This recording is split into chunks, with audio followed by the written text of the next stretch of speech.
Hey everybody, John Malanka, United Patients Group. Good to be here. Good to see you. Just had a great interview and podcast with Mary Biles, and she's a journalist as well as a CBD industry leader based out of the UK. And she's an author, but she just talks about the global CBD market, what's happening with patients that she's seeing over in Europe as well as in the UK. I know together, but they're about to split, so that's why I say that.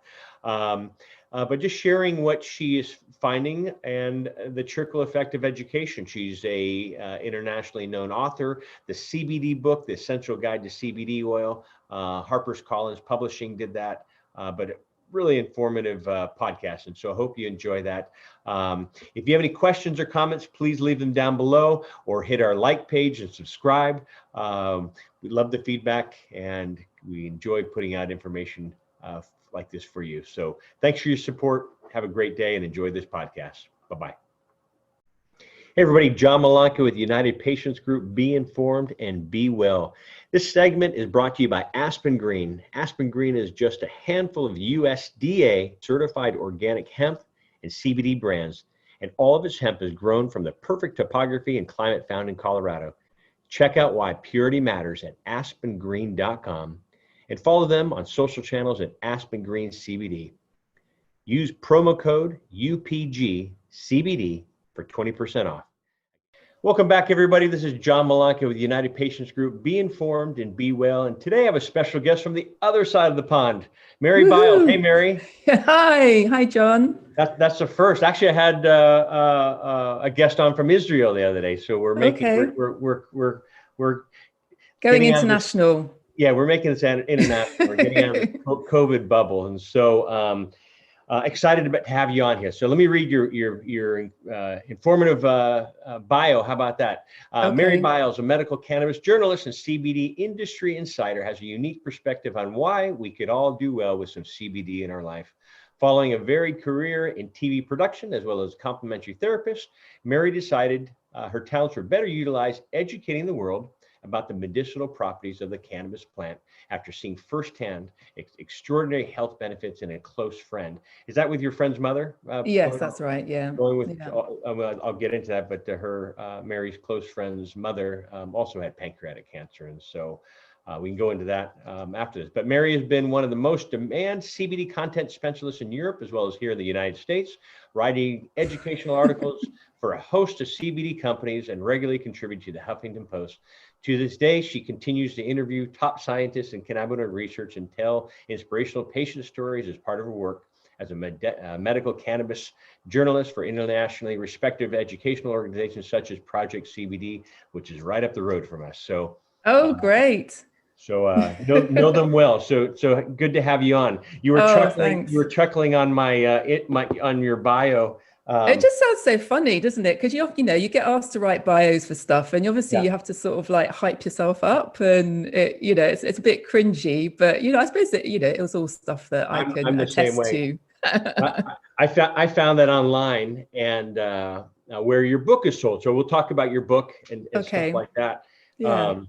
So as I'm looking at myself, like I told you, I haven't had a haircut and I'm seeing these curls and I'm not used to. So I guess it's my a few grays coming through as well, but never mind. Yeah. That's so funny. So good to have you on. And so let's talk, your book, and I'll go into that, but it's called the CBD book, The Essential Guide to CBD Oil. HarperCollins, congratulations, is a publisher on that one. And so we'll put links and we'll get them to your book and go from there. But your personal story, everyone has a personal story. Not everyone, but many have a personal story of getting into this industry. Can you start with that and get to where we are today? Sure. Yeah. I mean, it started really, I was living in Spain. At the moment, I'm based in the UK, but I was living in Spain. And it really was, well, actually, I guess the first seed was sown actually with an ex-boyfriend who was growing cannabis. His friend had cancer and he decided to grow some cannabis. And I remember watching videos with him. There was the kind of classic Rick Simpson video, and like the first time I heard of CBD and cannabinoids, and I couldn't pronounce it and didn't really, I was like, okay, interesting. Next, and then maybe sort of 2 years later, a very good friend of mine who is from Belgium. Her mum had pancreatic cancer, and yeah, I just sort of, witnessed how, she'd had the treatment. It was terminal, and she really coped very badly with morphine. Basically, it just, I mean, it's like taking a sledgehammer to pain, essentially. So, but in this case, actually, it wasn't controlling the pain. But she'd lost, all lucidity. She was suffering terribly, and she just wanted, it all to be over, really. And her children, who are adults, and my friend's mum was, in a kind of, well, she was about to be. I think she made it to 80 before she died. But her children, thought, okay, how can we think outside of the box? And had heard something about, about cannabis and its medicinal effects. And their GP was kind of forward thinking and found a loophole that they could prescribe cannabis oil. And, I was witnessing this from another country. So I was hearing this all kind of secondhand. But I'll never sort of forget when, unfortunately, my friend's mum died. But I remember, vividly the conversation in my kitchen in Seville when Anna was telling me about, what cannabis allowed for her mum, which was basically to die with dignity. So, she completely recovered her lucidity. She wasn't in pain. She had a bit of appetite. She was a little bit stoned, so she, could have a giggle with her family. And it just meant that those final 2 months weren't hellish suffering. It was a good death, actually. And for me, cannabis is also about living, but for me, being able to die well is a kind of fundamental human right. And I felt enraged. I felt absolutely enraged that so many people were being denied this right, really, because of cannabis prohibition. So as a kind of backdrop to that, at the time I was living in Seville. I was writing, I had a blog about, the city where I lived, and I was writing about kind of other stuff. I'd just written something about ayahuasca, which was published on CNN. And so I kind of my head was already in the kind of plant medicine world. So I kind of, I remember I was in my kitchen and I promised to Anna I was going to do something about it, this injustice. So it was like, 2 weeks later, there was a hemp fair in Seville where I was living. So I got myself a press pass, just sort of, went along again, completely naive, cannabis naive, totally. But with a view to just doing some research and maybe write an article. There were 2 CBD companies. So this is back in 2016. So it's kind of before, CBD went crazy, worldwide. And there were 2 CBD companies. And I just kind of chatted to both of them. One of them, which was a company called Endocannabinoid, which, I'm very grateful to them, because if it weren't for them, I wouldn't be sitting here talking to you today. I kind of was chatting to the founder's mum was there, and we were chatting, and it turns out they're looking for a full-time writer. And sort of 2 weeks later, pick me, huh? Yeah. Well, and I had a week later, a few days later, I had a interview with their head of marketing, and then I was hired, basically. So it kind of, this tremendous, it felt like the stars had aligned, and also, before that, I couldn't really work out. I've always been quite random in my profession. So, I worked in TV. I was a complementary therapist. I've also been an English teacher. That, various seemingly unrelated things that I've done, but suddenly it all kind of came together. My sort of background, I had to, study anatomy and physiology to be a complementary therapist. So I had an understanding of the body, and, kind of an interest in holistic health. My kind of journalism background from TV and writing, obviously all came into play. So I just kind of immersed myself. I had free reign to kind of write what I wanted. This was before the times when, the kind of different regulatory agencies cracked down on what you could and what you couldn't write about.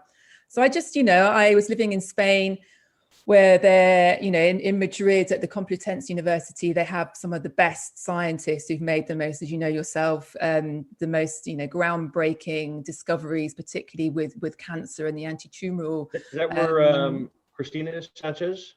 Yes, yeah, Cristina Sanchez and Manuel Guzman, and the whole kind of team there. So I would just, kind of interview them, and I don't know, I just felt I'd found my calling, really. And yeah, so that's kind of how it all started. I particularly became fascinated by the endocannabinoid system, because it was like this, I think it's something for the medical professions who are not within the cannabis space, and the general public at large. They can be feel a bit incredulous, really, that hang on a sec, how can the cannabis plant, which by the way for 70 years they've been told is this kind of demonic plant that's going to lead you to psychosis and all sorts of terrible things, how can it have these kind of therapeutic benefits for everything from epilepsy, cancer, pain, nausea, you name it. And then as soon as I started to kind of understand the endocannabinoid system,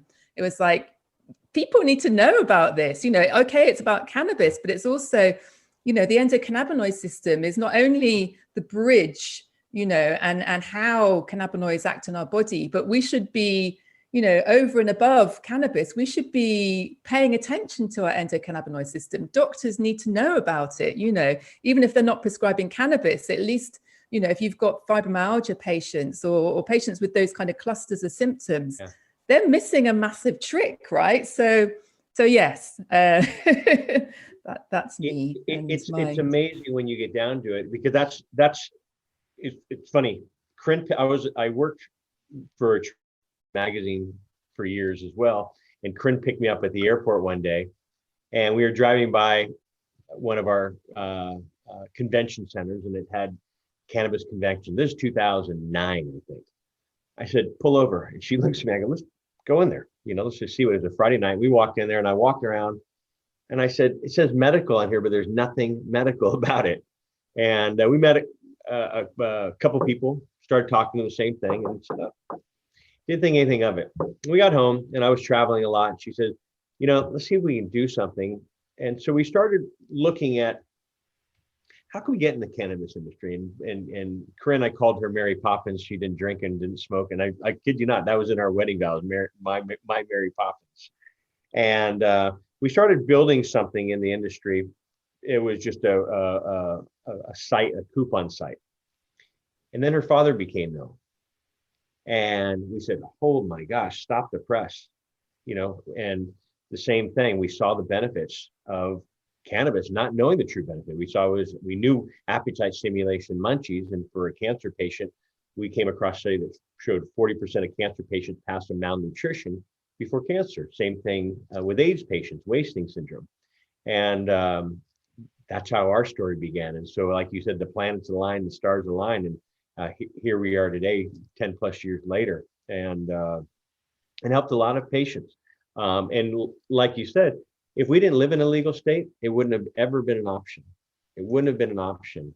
You mentioned your friend Anna's mom in Belgium. I lived in Belgium, and two of my friends' moms passed with pancreatic. And my friend Gaston, his mom, they used cannabis, and the same thing. She passed with dignity. They traveled. She was in no pain, and he just saw this. I have chills right now. He said, I saw this plant, this capsule we were taking. My mom was eating. She was happy. Let's go travel. They went all over Italy. They went all the way down to Dubai. They traveled. And she passed, and she was never in any pain. And then 2 years later, Corinne gets sick, and I'm thinking, what's going on with this, And so for anybody going through pancreatic cancer, any of our listeners, I've learned a lot. I'm certain Mary has as well. And so I share all the time with all cancer patients, but pancreatic, please reach out to me, because I've done a lot of studying when Corinne was ill with Corinne. And then afterwards, I've met a lot of doctors and scientists, not only in the cannabis sector, but in the integrative oncology world that are having success with pancreatic. And so I mean that if anybody's going through this, please reach out, which a lot of you do on a regular basis. So that was sorry, I had to throw that out there. When I hear pancreatic, I just stop and, I know what it's like. I know what it's like on both sides as a health advocate, helping families, avoid the tangled web, bridging the gap. And I know what it's like being caregiver. I know it's like being a spouse, a widow now, and so I think that's why I relate to a lot of families and patients and doctors saying, help, help. So with the laws changing in Europe and globally, and I know you're a global journalist, what's going on with let's go with the CBD laws. Kind of breaks the ice. There's still a stigma. There's still a stigma here in California. California's been legal since 1996 for medical use. Like you said, it's was a medicine here 83 years ago, and they stopped that. And it's carried on overseas. And it's funny.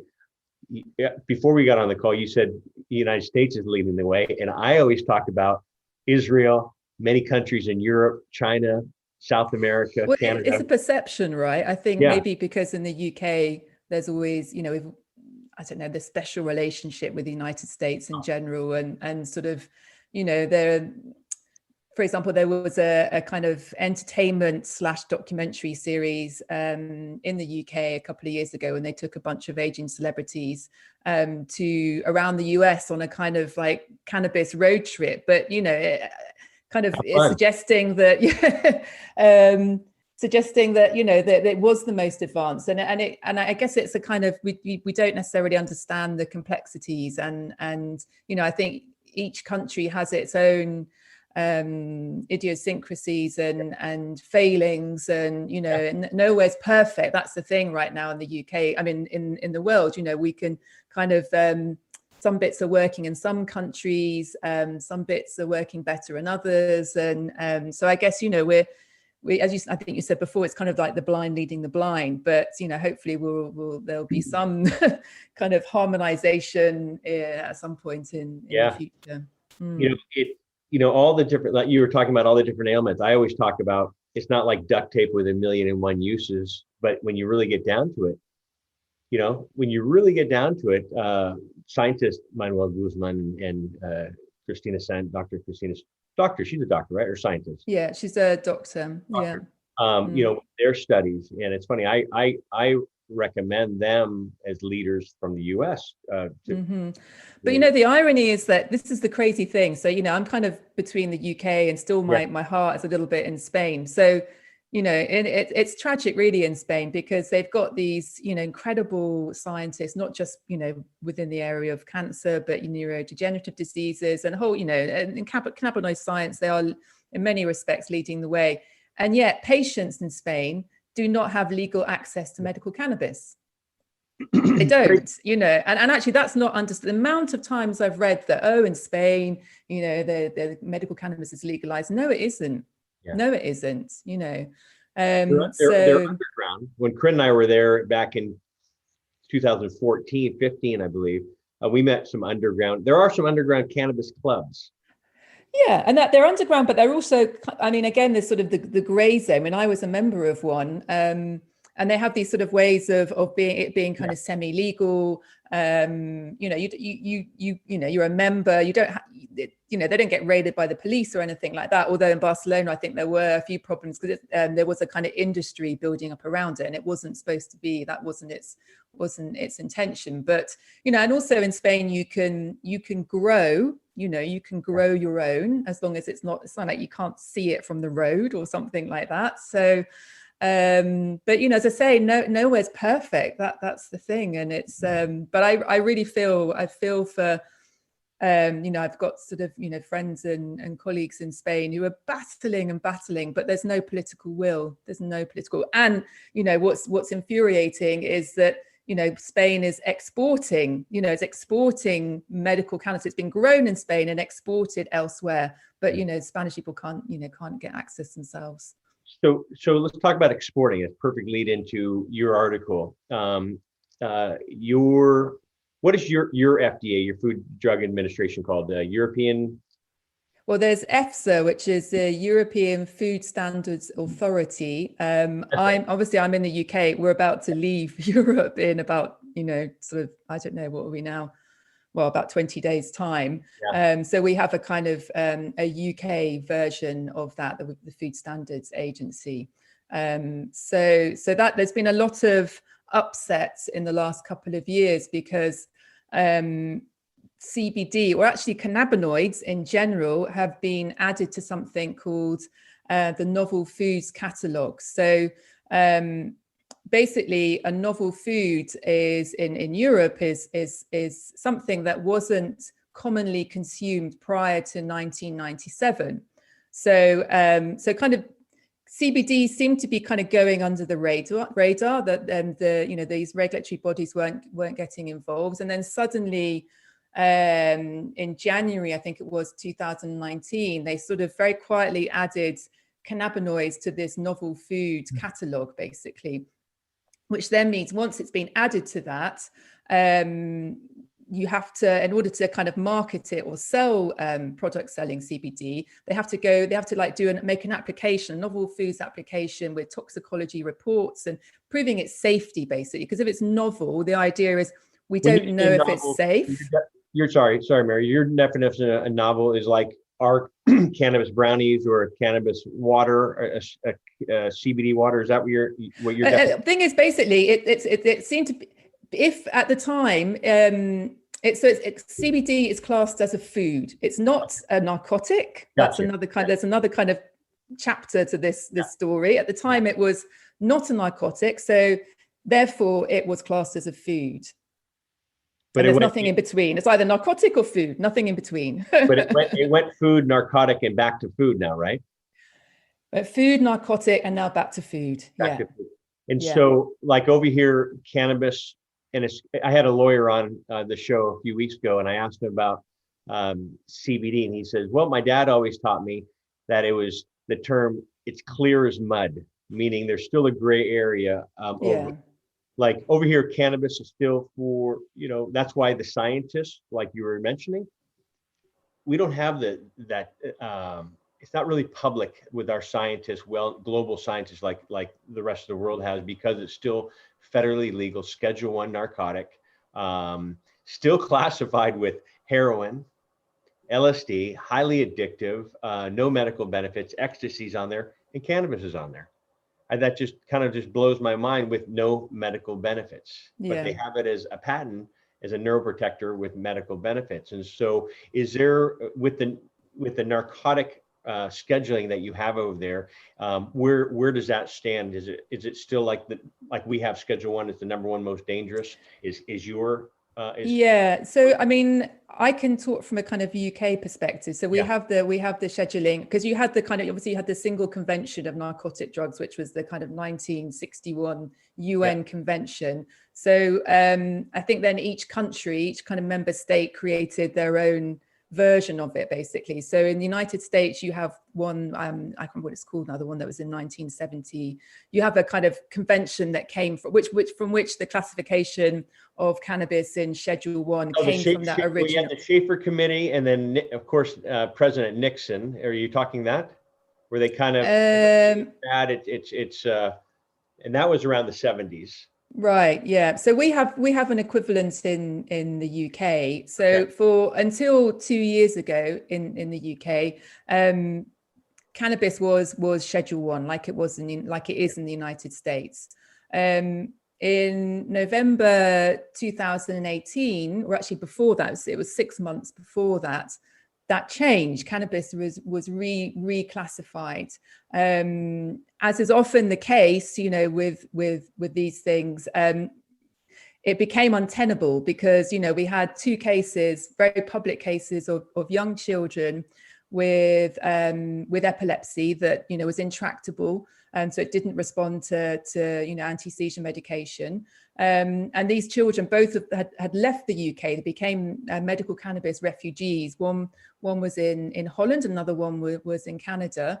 But they wanted to come home, and if they came home, their medication would be confiscated, basically. So it kind of forced our politicians into acknowledging, because basically, as soon as these children stopped taking their medication, their seizures would come back, and actually those politicians were going to be responsible in some way if one of these children, passed away or something terrible happened. And that doesn't look terribly good. So thankfully, they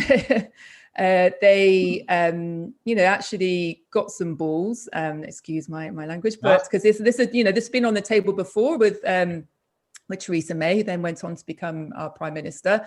But she had, there was something called the Barnes Report, which was a cross-party report on cannabis with doctors and patients and scientists. But she still was sticking to that Schedule 1. There is no evidence, only sort of liable for abuse and et cetera, et cetera. So thankfully, the Home Secretary in 2018, actually acknowledge, this is indisputable. These children, their seizures are reduced. So we're going to have to change the scheduling, which kind of brought about the gradual process, which culminated in 2018 of the legalization of medical cannabis. So then at that point, we were, as long, with other countries like Canada, we were no longer following that kind of UN scheduling, which actually is just being changed, last week, but it's been taken out of Schedule 4. So that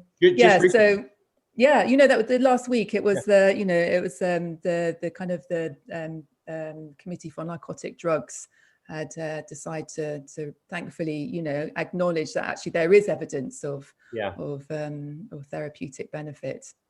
That's what really brought, I guess, the walls down, because I think they were so anti-cannabis at the THC level, which in my opinion is needed to fight cancer. And I think even in epileptic children, minute amount, you can give CBD, yes, it'll work. Add a little THC, we found, has really dropped those. Yeah, I mean, this was the case with these two children. I mean, just CBD wasn't enough. And so when they actually left the UK for this period of time, they had a little bit of THC. Yeah.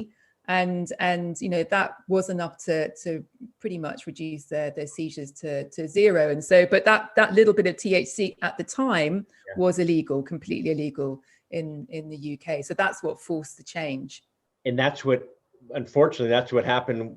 Well, I should say, unfortunately, the children, pediatric epilepsy is what really brought CBD to the market over here. And so you had a lot of CBD only states, and that's what again brought the stigma down and started working. And it was unfortunate. I worked with families that had two children. One had a seizure disorder, one had cancer. They lived in a CBD only state where cancer was not a qualified condition. And so unfortunately, their cancer child was an illegal patient using illegal narcotic, while the seizure patient was a legal part, getting legal med. I mean, it was just it's backwards. And and I know is it in the UK, or is that all over Europe, where they just repassed it to mirror our 0.3%, because your legal limit for THC for a while was 0.2%, correct? It was, and that's kind of was the legal definition of hemp, basically. Yes. So that's now being changed to 0.3. I think there is a move, because in Switzerland, for example, you can have 1% THC. So there is a move. I know the European Industrial Hemp Association are, putting together, I think they're doing kind of toxicology reports and different kind of, studies to show what are safe levels of THC. So, what the sort of the main thing with increasing it to 0.3% meant that now you have, for farmers and for producers, CBD producers, you've got more options of strains, basically, or varieties or cultivars, I think that's the proper word, isn't it, of hemp. So it just gives more options, really, for actually getting kind of CBD rich products. From the UK, or is that being well, you know what I mean, in the UK there is this absurd situation that farmers, if they're hemp farmers, it's okay to grow hemp. I think probably you have to have a license, I expect. You can use the stalks, you can use the seeds, but you cannot use the flowering tops. So this, in the UK, there's this huge CBD market, and God, so many CBD companies. That's one of the reasons why I wrote the book. It's like they're all like saying, "Oh yes, the best quality, best we hear it here too. CBD in the world." But actually, what's interesting is, because they can't get it from UK grown hemp, they import it from European hemp farmers or suppliers and producers, or sometimes North American as well. And basically, that, it's kind of, it's white labeling really. And so, all these different UK CBD companies are essentially selling, about 5 different types of products, and just sticking their labels on them. So, but it's kind of, I really hope for hemp farmers that will change. It just doesn't make any sense whatsoever. I get a lot of, over the years, I worked with a lot of UK residents, patients as well. And, when they hear stories which are happening over here with success, and this is, the internet journalists like yourself sharing stories, you want to try it. And I think it's tough when a patient, even here in the United States, a lot of them become cannabis refugees. I shared, it's not the easiest thing to leave your family, your homes, your church, your community, your doctors. Go and see if this works. It's not a one size fits all. It doesn't work for everybody. So before you uproot your family, I always tell them, take a 2-week vacation if you're able to. Try it, see if it works, then go back. But I share and to many of the, is Brit a common word? Can I call them Brits? You can call us Brits, that's fine. Brits?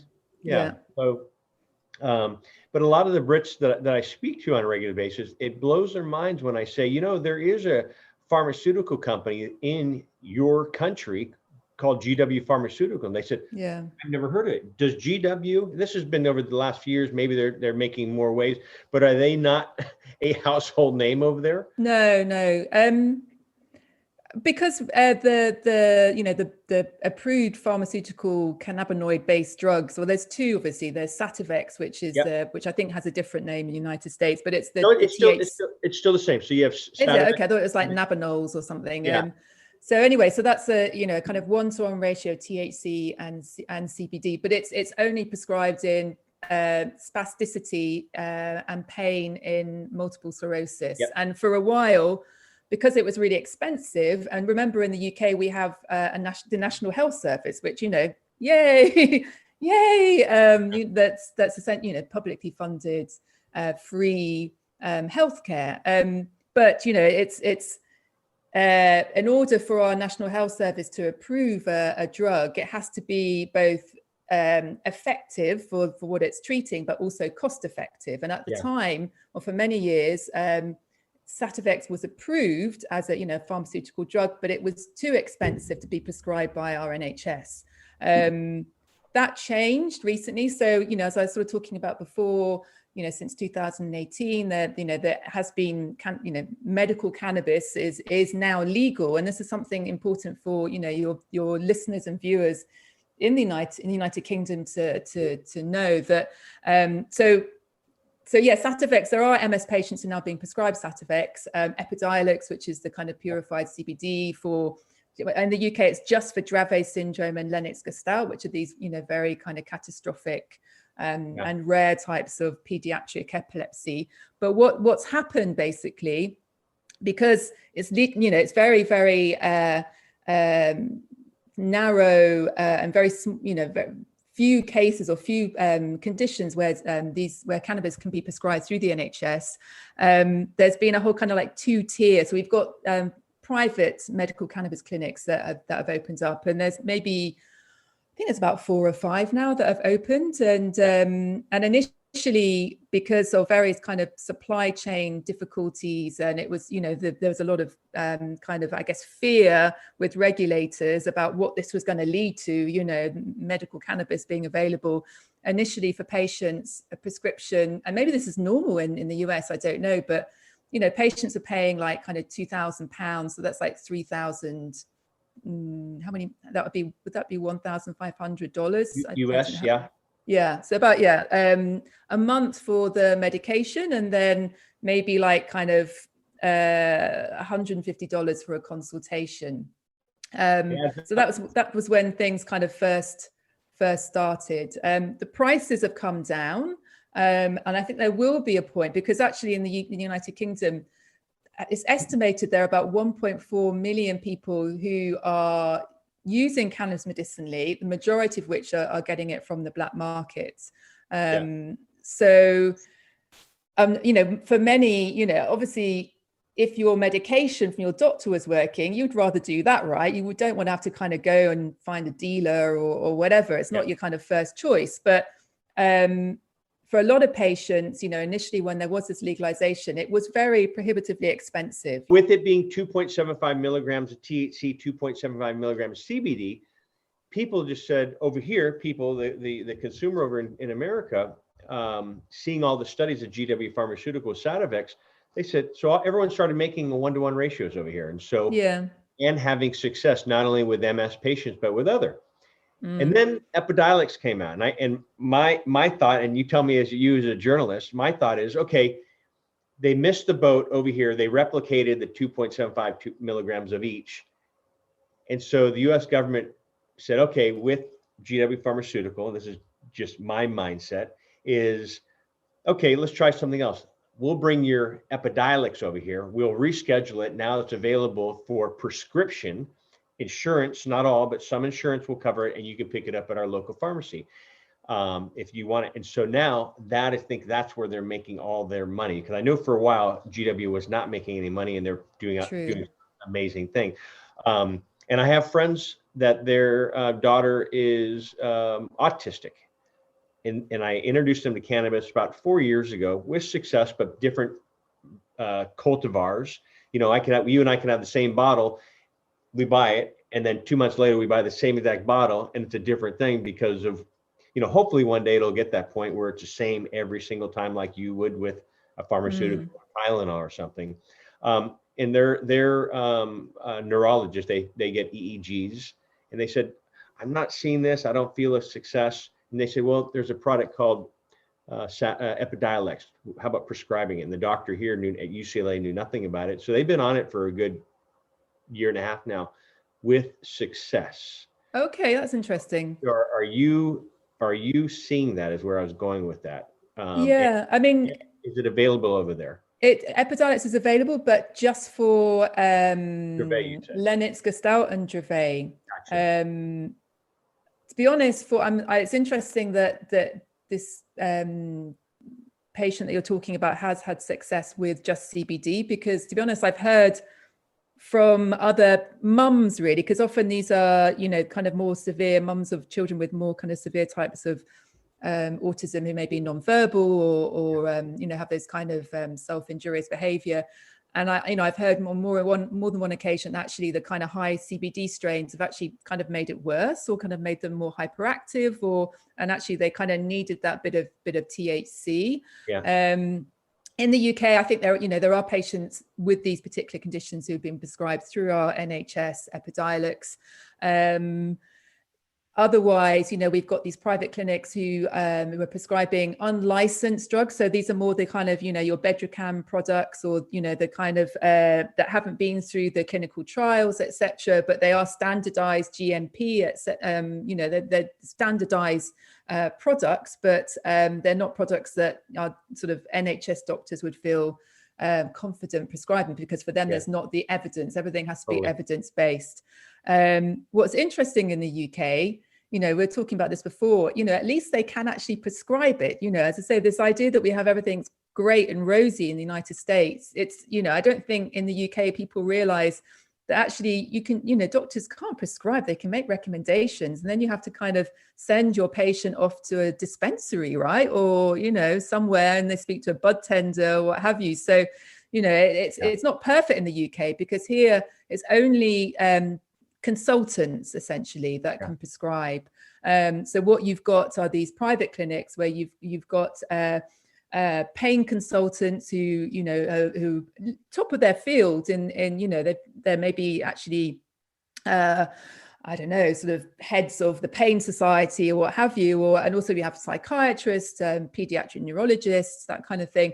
But they're new to cannabis. They've never done it before. So they're having to get trained and learn about the endocannabinoid system. And they're kind of starting from zero. So it's not, I think what is kind of, I suppose, limited here at the moment is there's very much a focus on THC and CBD. So for that, I think that's kind of all doctors can get their heads around. And there's no anything minor cannabinoids or terpenes, because actually, these kind of standardized products, they don't really say what else is in them. I mean, I'm not saying there's like, chemical, I don't know, mold or anything like that, but they don't say what are the minor cannabinoids, what are the terpenes. So it's sort of, I don't know, it still feels quite crude in a way, but it's better than nothing for sure. And the prices are coming down. So there will be a point approaching, if not already, where for certain patients who perhaps don't need the kind of massive amounts of milligrams every day, that they're spending possibly less a month than they would be if they're going to the black market, and they're under the care of a consultant, which I think that's hugely important. Otherwise, what are you doing? You're just, I mean, I know, with cannabis, you're up titrating, you're listening to your body, etc. But you kind of need to know, is there going to be some interaction with my prescribed medication? That kind of stuff is really, really important. Someone who's looking after your care. And that's something that I share all the time. It's not one size fits all. You should look at age, weight, current health condition, stage of ailment, or whatever you're battling, and drug-to-drug interactions, because we've had, patients that have never tried cannabis. They're taking, neuropathy patients for diabetes or cancer, and they're taking their oxycodone, 4 or 5 a day, like you and I would take a breath mint, and they try 2 milligrams of cannabis, and they are stoned out of their mind, climbing the wall. And they said, you know what, I'll never do cannabis again. I said, no, you're mixing them just like you wouldn't, have alcohol with that. And so give it a try. But education like this, I think educating, and that's what we pride on, at least United Patient Group. We've always come in education first. We've done, Crit and I were big into conferences, and we'd had all of our conferences were accredited for medical professionals, CME, continuing medical education. And so we would have 85% of our attendees were medical professionals, not only here in the US, but around the world, that knew nothing about cannabis and wanted to learn. And so, and they would get credits for that. And so I just think what you're doing as a journalist and others out there and I always use an analogy of throwing a pebble in the pond and seeing the ripple effect of education going out, and sharing stories and seeing patients share stories to like moms, as you're saying, because my friend, with her daughter, that's her number one advocate, and she educated the UCLA doctor. Okay, if you don't want us to go down to our local dispensary and get this thing, how about prescribing? Well, what are you talking about? You know nothing about Epidiolex? If you want to prescribe it. And so last week, actually about 10 days ago, they had they do about 3 EEGs a year, and they did see some drop in the seizures with that. And so the doctor was pleasantly surprised, and I'm certain that doctor will go do some more research on that. And you were going to say something. Sorry, Mary. No, I was going to say, I mean, I think it's the cannabis movement worldwide is patient-led. And that is, fantastic. So exactly, I think,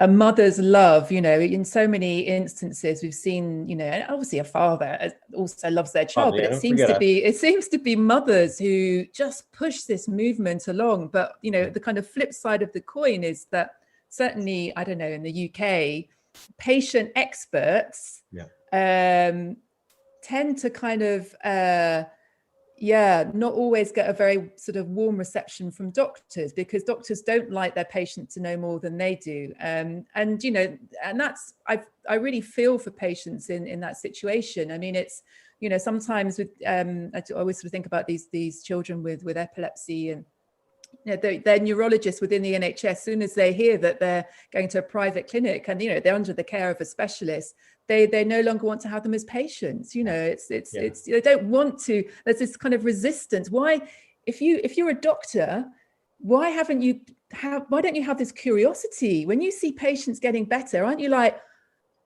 hang on a sec, that's like the 4th patient who I was, oncologist, for example, there's so many patients, again, in the UK, it's not a condition that can be prescribed cannabis legally. And so, like anywhere in the world, there are thousands of patients who, through Facebook groups, etc., they've got a community and they're, self-medicating, etc.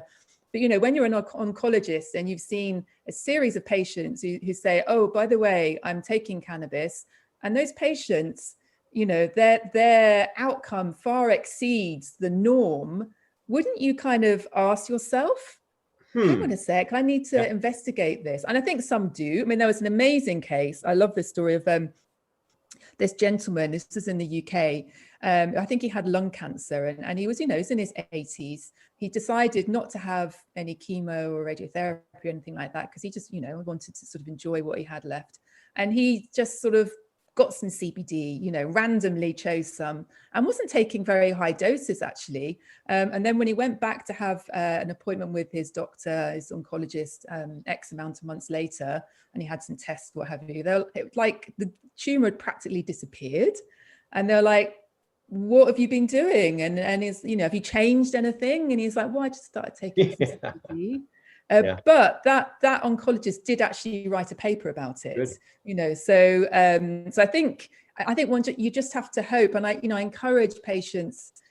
I know it's, you know, it's scary because, you know, oncologists and consultants are these kind of authority figures, and there's always this fear that they're going to sort of threaten not to, you know, give you the treatment if you reveal that you are using cannabis. But you know, please do say, because, you know, little by little, that kind of penny starts to drop. And I think, you know, there's a point where, you know, it's a tipping point, basically, a tipping point for sure. And that's something that I share with patients all over the world is, even if you live in a legal state or legal country, or legal state or legal country, it's not illegal to ask the question. Ask the question. This is your health. And if there's another option, hey doctor, have you heard of this? Share these cases. And we've had doctors here that work for major cancer institutions that have called us and said, you know, I made a promise to my patient that I'd do some research. Can you help me? And I applaud those doctors, because they're, you know, not too many of those are out there, but it's, you know, the topic of cannabis is starting to diminish, meaning the stigma. Even other natural, like you're talking about ayahuasca, you know, and psilocybin, that is another topic that's been around for thousands of years that people have kind of pushed away. But it's coming back now. You know, Colorado recently passed a law, Oregon here in the States has passed a law. And so, but education is what I love. And you're talking about mums. I can tell you, there's some great dads out there and moms. But my friend Mike Hyde, his son Cash was the first and youngest legal medical cannabis patient in the whole United States. He was the pioneer, and no one wanted to cover the story. He beat cancer twice, and he was 4 years old. And Cash, he ended up passing because the laws changed in Montana, but he would share to families, moms and dads, listen, if a sign said it's federally legal to go swimming in that water, but your son's in there drowning, he said, you better believe I'm jumping in that water. And so it meant a lot, because I've done a lot with that family. He's one of my best friends, but Cashy passed, and because of the laws, you know, the laws were there in Montana in their state, and then they said, oh, we made a mistake. We opened the doors too early now, you know, and now it doesn't matter if you have hiccups, you know, our national TV station will, oh, boy cures hiccups with cannabis, you know, they'll talk about it, but then it wasn't ready. They weren't ready. And so I don't want him to be forgotten. I don't want Anna's mother to be forgotten. What was her name? Josine. Was it? Josine. Josine. And of course, my wife, Corinne, to be forgotten. I mean, you know, and so, I mean, if any of these stories help, this is why we continue doing this. Let's talk about your book and what you're doing. Yeah, great. I mean, actually, the case studies and the stories in the book are sort of my favorite part of the book, in all honesty, because it is about, you know, I mean, there's, you know, I write about science. There's a, you know, I kind of unpack the science behind CBD and the endocannabinoid system. I talk a lot about the research, you know, the kind of potted history of you know, kind of CBD and hemp, etc. But it's the patient stories that just bring the book to life, really. So, you know, without having to kind of cast the net too far, I spoke to different people, a mum of little boy with autism who, just 8 days into taking CBD, had his kind of first conversation with his mum, which was to tell her that his head didn't hurt anymore and he wasn't scared anymore. It's like insane. Yeah. And actually a very dear friend of mine, actually, who she's this amazing woman who works on a refugee camp in Athens, who's this kind of amazing force of nature, so positive. But, as you can imagine, if you're working, every day in a refugee camp, you start to get sort of PTSD, anxiety, etc., etc. So she was having panic attacks and kind of waking up in the middle of the night, seeing the faces of refugees that she couldn't help and all that kind of stuff. And she, because she knew me, CBD was on her radar, and she started taking it. And alongside, she's a yoga practitioner, and because I think it has to be part of, particularly if you're an adult, it has to be part of other stuff. But it really, she's no longer having panic attacks, and she's kind of over her PTSD. But yeah, just loads of stories like that, and that's actually, I was sort of doing the research for the book and interviewing people. I kind of record the interviews, and when you write an article or in this case a book, you cut and paste the best bits, like, oh yeah, I use that nice quote, and then you kind of stitch it together in your own words and stuff. But when I was listening back to their stories in their own words, I was like, damn, these people need to have their own platform. It's like, it's not the same me just retelling their story. So I at the beginning of kind of COVID lockdown, I decided I was going to, launch my own podcast called and I want to say that. And so for those of you who've not, and it wasn't in your bio, and I apologize, because I like sharing others' podcasts and out there. And so so if you haven't had a chance, there's some, Mary, you do a great job first off, but you have some incredible guests. And I know a lot of them, so I may have to reach out to a couple of them and say, "Hey guys, come over here, let me do it." But talk about that. It's on Mary Biles, BILES.com. Or if wherever you listen to your podcast, then you'll find Cannabis Voices. Yeah, I mean, it's a mixture of, as I say, patients, parents of patients, scientists. I really, I'm a bit ashamed to say I barely scraped through my kind of high school science exams, but now I kind of find myself being a science writer essentially. So, but I'm fascinated by, the how it all works, and so when I'm writing articles, you kind of I don't understand everything in a scientific paper, but I can kind of pull out the salient points. But I love to hear the stories behind it, and so it's one of my favorite things to speak to the scientists. So, the likes of Christina, who I mentioned before, Emmanuel, Greg Girdman, who is brilliant on the endocannabinoid system, Ethan Russo. And I just, I love hearing people's stories, and so that's what it's about, really. I mean, sometimes I kind of tie them in if I'm doing something for Project CBD. Again, if I'm writing an article, I just think it's really important, if it's about, I don't know, Alzheimer's or something, that you not only do you go direct to the source and speak to the scientist. Maybe it wouldn't quite be so possible with Alzheimer's to speak to a patient, but so I often, if I'm writing a Project CBD article, I'll maybe use the interview in a podcast or something like that. But no, I really love it. But also, sort of getting back to the book, it's I think one of them from a practical point of view, and I think this is the same for wherever you are in the world, really, be it in Europe or United States. If you're someone who's like, oh, I'd really like to try CBD, and then you kind of like, type in Google or whichever is your, search engine of your choice, and it's just, it's like thousands and thousands of companies and products come up, and I used to sort of work a little bit in digital marketing, so I know all the tricks that they play, the kind of, the search engine optimization, all the keywords and all that kind of stuff. So I know a lot of it is just, it's not great products, but they just happen to be able to do. Who has the most marketing dollars? Yeah, exactly. So I kind of, the book really, if nothing else, it's if someone like has in their little hands and spend some time reading through the different steps of just kind of explaining, the different types of products, difference between whole plant, broad spectrum, the entourage effect, all these different things. And then you just follow the steps, and hopefully by the end of it, you'll get to a point of being able to buy a reliable product that is going to have the best chance of actually helping you in some way. So it's kind of, for me, it's a roadmap, and it's been really gratifying, because I've seen people have like, I used it and now I've got my product, and now I'm and that's kind of what it's all about, really.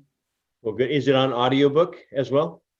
I don't think so. It's in hardback at the moment, and it's also ebook. So if you're in the United States, I know people have bought it in the US, but it just takes a long time to get there, because I don't think they've sorted out the rights for it to be kind of sold through Amazon, the US version. But you can buy it, and it just will get shipped from the United Kingdom. But I think if you're in Europe, it gets there much. And Harper's Collins, not a shabby publishing company. So no, congratulations on that too. Thank you. Yeah. Question before we go to, and I meant to ask you earlier, for Americans going into the UK or are coming, are they able to bring their medicine over there? I get that quite a bit, and I don't want to put anybody in jeopardy, and if you don't know the answer, I don't know the answer actually. I mean, they'd have to. I mean, that's the thing. I mean, maybe because in the United States, it's whether a kind of recommendation would be enough. If you're coming through customs, I would have to look into it. I've had patients. I said, "Boy, you're talking about." I think you said balls earlier, because I've had a patient say, I said, "You've got bigger balls than I do," because they said, "I've gone through, I've shown my letter of recommendation, and I've shown my product, and I've gone through here at least." It worked. Okay. But I said, "But what's going to stop that I make it through the TSA, which is the security here, and I hand you my packet, and you go off to the UK?" And so that's the part that I don't know a lot. But anyway, I'll do some research, and I'll put in the links here. Any closing words? I don't know. Yeah, it's education. And for me, what I don't know, I feel compelled to do the work that I'm doing, and it's this is a kind of fundamental human right. We have a human right to wellness when it's possible, and this plant is one tool that can be used. And also for me, it's also about defending the plant itself, because I do fear for a time in the future where, it's just going to be kind of, I don't know, synthetic, isolated compounds and all the rest of it. And we still won't be able to have access to this plant that we've been given, So, I think we just have to keep fighting and informing ourselves and trying to get the message out of the echo chamber, because that's the thing. It's like, there's more information getting out, but it's still, sort of within the cannabis community, although that is changing in the UK. That is changing. Well, you mentioned tools, and I'm a big fan of tools. It's what you put in your body. Sleep is important. Getting exercise, being surrounded by good people, love, and then good products. And so you can find that in the CBD book, The Essential Guide to CBD Oil. Mary Biles, I so appreciate your time, and I know, and there you are.